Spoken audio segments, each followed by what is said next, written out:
Alors mon roman Je suis là parle de deux personnages, un homme et une femme qui ont dans la trentaine.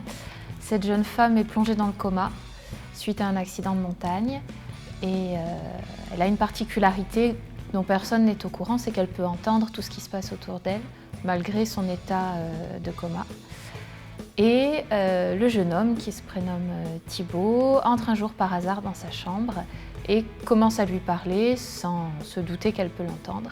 Et on a un faux dialogue qui se crée entre les deux et donc une relation qui se construit à l'insu d'eux-mêmes. Quand je suis arrivée à la fin du premier chapitre où Elsa parlait, je me suis dit que je ne pouvais pas faire un roman où on n'entendait que ce qu'elle pensait. Et j'avais envie d'un point de vue extérieur et c'est de là que je me suis mise tout de suite à écrire le personnage de Thibaut et à le faire entrer en scène. Et j'ai trouvé que c'était un bon équilibre que de les faire alterner l'un l'autre dans la narration. J'ai une façon de voir la vie qui est effectivement très positive.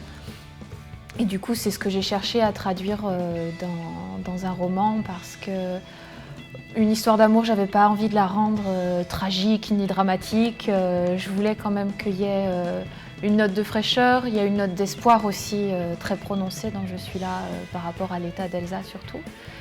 Et voilà, tout cet optimisme, je voulais qu'il transpire en fait à travers chacun des chapitres. La montagne, dans le roman, c'est la passion d'Elsa. C'est aussi la mienne, pendant mes vacances et pendant mes week-ends.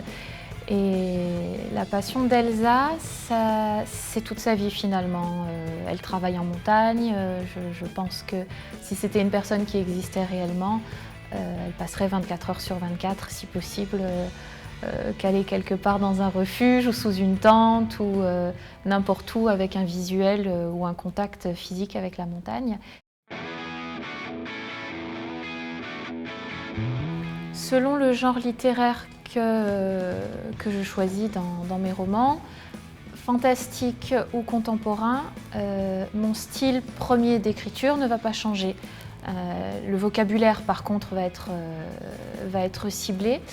Mais ce qui est important pour moi dans mon écriture, c'est le rythme que je vais donner à mes phrases, à mes paragraphes et à mes chapitres et l'authenticité de mon texte. Donc finalement, quel que soit le genre utilisé, le genre choisi, je vais utiliser la même technique d'écriture.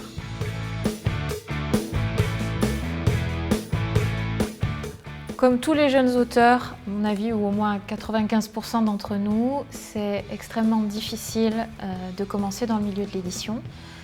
Quand j'ai commencé à écrire à peu près il y a 2 ans et demi, j'écrivais dans un style complètement différent de celui de Je suis là, puisque c'est un genre fantastique. Donc j'ai achevé mon roman, je l'ai envoyé à des éditeurs, à une vingtaine, en tout cas jusqu'à l'heure actuelle, et j'ai eu une bonne quinzaine de refus. Alors tous ces gens aujourd'hui, finalement, je peux les remercier parce que c'est finalement grâce à leur refus que j'ai commencé à chercher des appels à texte.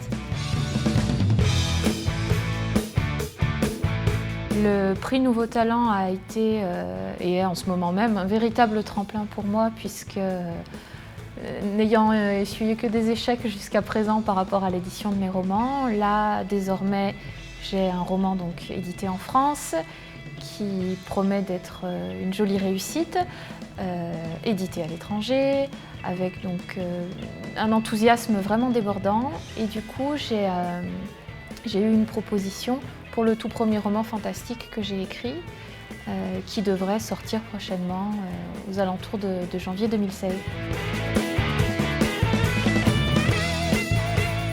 Pour pouvoir écrire en dehors de mon travail de professeur de danse et de professeur de physique-chimie, j'ai dû m'aménager du temps Alors au début, vu que je travaillais à plein temps dans les deux emplois, je travaillais le soir en rentrant, un petit peu la nuit, et beaucoup les week-ends et beaucoup les vacances.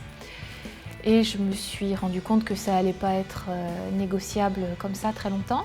Donc finalement, j'ai pris un petit risque cette année en demandant un aménagement de travail. Et du coup, j'envisage mes journées comme n'importe quel emploi. Je me lève, je me prépare, je me mets devant mon ordinateur pour travailler, je fais une pause à midi, je m'y remets l'après-midi et je m'arrête le soir.